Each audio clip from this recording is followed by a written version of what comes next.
Hi folks, I'm Noah with the Pit Barrel Cooker Company, and today we're doing ribs. As a matter of fact, today we're going to do 8 racks of ribs, just to show the versatility and how much you can do on a Pit Barrel Cooker. For this video today, we're going to need 8 stainless steel hooks that come with the Pit Barrel Cooker. We'll need our beef and game seasoning. It will need a good barbecue sauce. Today we're going to use the KC Masterpiece Sweet and Tangy Barbecue Sauce. That's what we use in competition. We don't doctor it up with anything.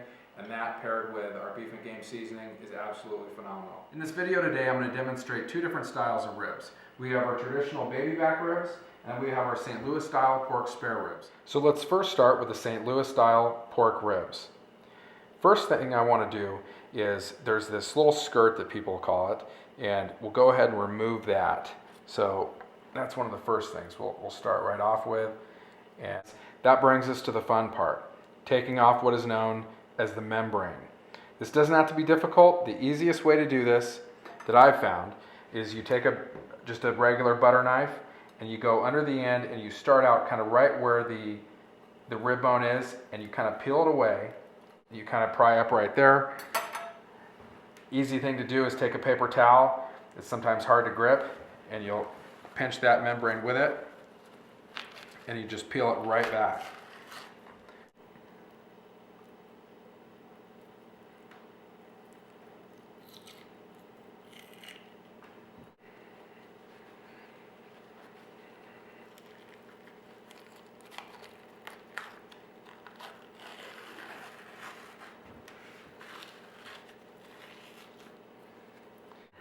As you can see, removing the membrane is not very difficult at all. It's definitely worth it, and I feel it really allows the seasoning and the smoke to penetrate into the ribs.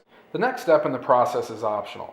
If you have time and presentation is important to you, then you want to do this, but remember, it's all about having fun and keeping it simple using your Pit Barrel Cooker. We're going to go around every single rib and basically square everything off as much as we can and neaten anything up if there's anything hanging off.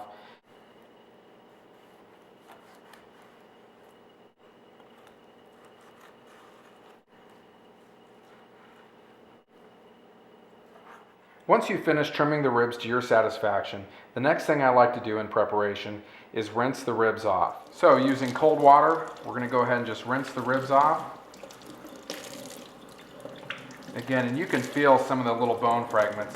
Not a bad idea to do this. We're next going to just go ahead and pat the ribs dry on each side. You can use a paper towel or a clean rag, either one, and just go through just a quick pat. And now that we've got the ribs patted dry, we're going to season the ribs up next. Today we're just going to put our beef and game seasoning on. This also comes with a Pit Barrel Cooker. You can buy them online, and you can also get them at the retail stores that carry them. And we're going to put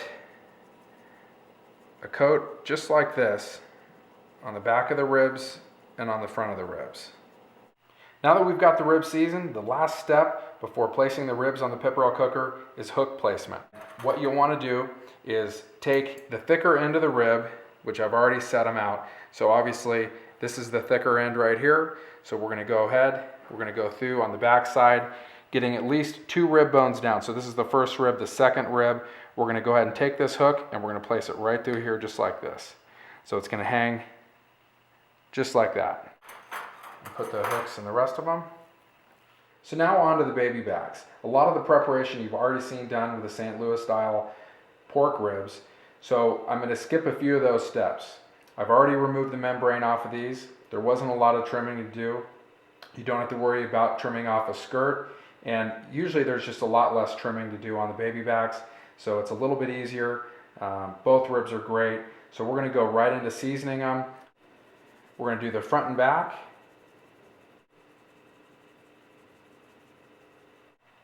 Now that we've got our rack seasoned, we're going to go ahead and place the hooks in.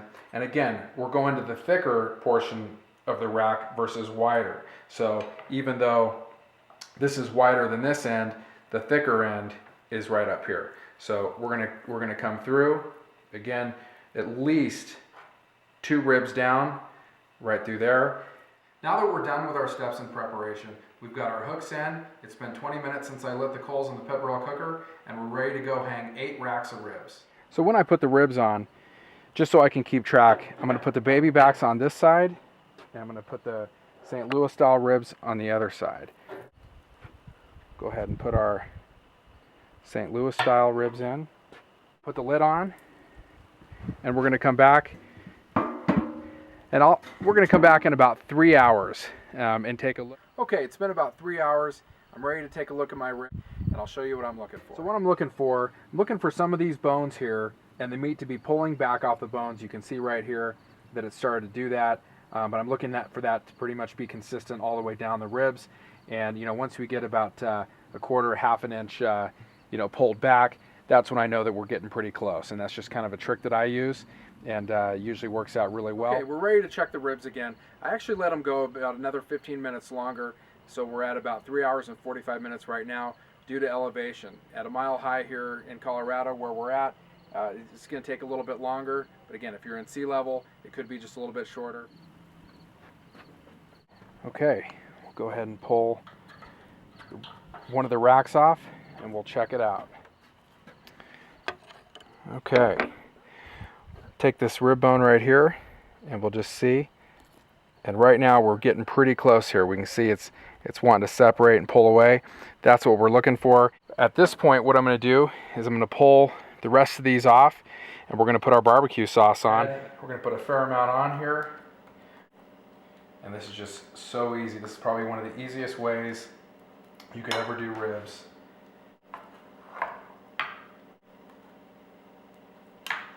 They absolutely smell amazing. We're going to go back outside.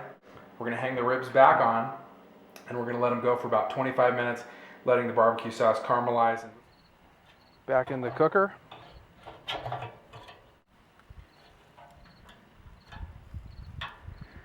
There we go. So we're going to go ahead and put the lid back on and let that caramelize.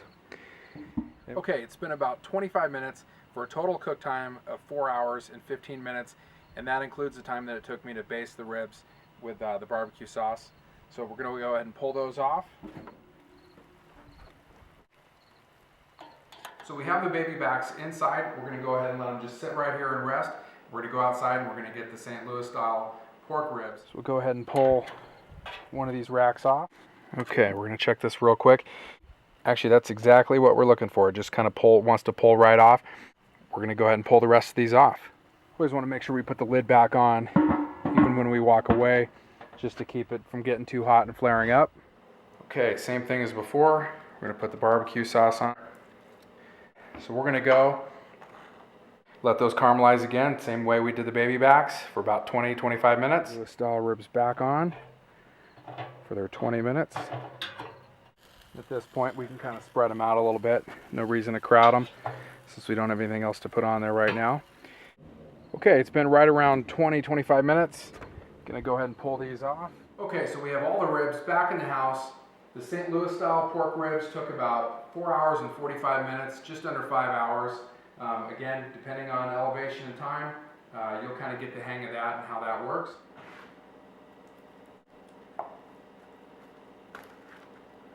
As you can see, the meat just wants to come right off of there.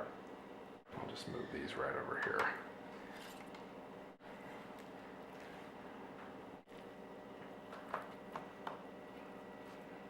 Okay, so jumping into the St. Louis style ribs. So again, same way, down, cut in just like this. Move these right over here. We have all our ribs plated. We have our baby backs and our St. Louis style pork spare ribs plated, and we're all set. They're cut up and we're ready to eat. Let's go ahead and grab one. We'll see how it is.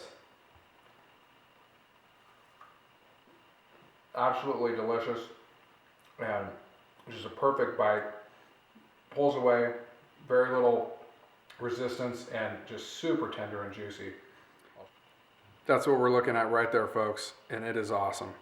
Well, folks, that wraps it up for doing St. Louis style pork ribs and baby back ribs on your Pepperell cooker. I hope you enjoyed the video. If you have any questions, please contact us at sales@pepperellcooker.com or call us directly. Thanks for watching.